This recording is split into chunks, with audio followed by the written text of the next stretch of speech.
দেশের বাজারে সবশেষ ৫ দফা দাম সমন্বয়ের মধ্যে ৪ দফাতে কমেছে স্বর্ণের দাম। এর মধ্যে টানা ৪ দফায় কমানো হয়েছে মোট ২৩,৫৭৩ টাকা। সর্বশেষ মঙ্গলবার রাতে এক বিজ্ঞপ্তিতে বাংলাদেশ জুয়েলার্স অ্যাসোসিয়েশন ভরিতে ১০,৪৭৪ টাকা কমিয়ে স্বর্ণের নতুন দাম নির্ধারণ করেছে ১,৯৩,৮০৯ টাকা। বিজ্ঞপ্তিতে বলা হয়, স্থানীয় বাজারে তেজাবি স্বর্ণের মূল্য কমেছে, ফলে সার্বিক পরিস্থিতি বিবেচনায় স্বর্ণের নতুন দাম নির্ধারণ করা হয়েছে। বুধবার ২৯ অক্টোবর থেকে নতুন এ দাম কার্যকর হবে। দেশের বাজারে প্রতি ভরি ২২ ক্যারেটের স্বর্ণের দাম ১,৯৩,৮০৯ টাকা।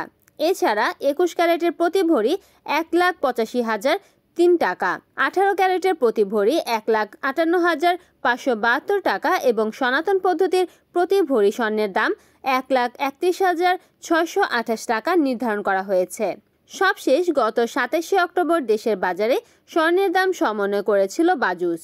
সেদিন ভরিতে ৩,৬৭৪ টাকা কমিয়ে ২২ ক্যারেটের এক ভরি স্বর্ণের দাম ২,০৪,৮৮৩ টাকা নির্ধারণ করেছিল সংগঠনটি। এছাড়া ২১ ক্যারেটের প্রতি ভরি ১,৯৪,৯৯৯ টাকা, ১৮ ক্যারেটের প্রতি ভরি ১,৬৭,১৪৫ টাকা এবং সনাতন পদ্ধতির প্রতি ভরি স্বর্ণের দাম ১,৩৮,৯৪২ টাকা নির্ধারণ করা হয়। এ নিয়ে চলতি বছর মোট ৭০ বার দেশের বাজারে সমন্বয় করা হলো স্বর্ণের দাম, যেখানে দাম বাড়ানো হয়েছে ৪৮ বার আর কমেছে মাত্র ২২ বার। আর ২০২৪ সালে দেশের বাজারে মোট ৬২ বার স্বর্ণের দাম সমন্বয় করা হয়েছিল, যেখানে ৩৫ বার দাম বাড়ানো হয়েছিল আর কমানো হয়েছিল ২৭ বার।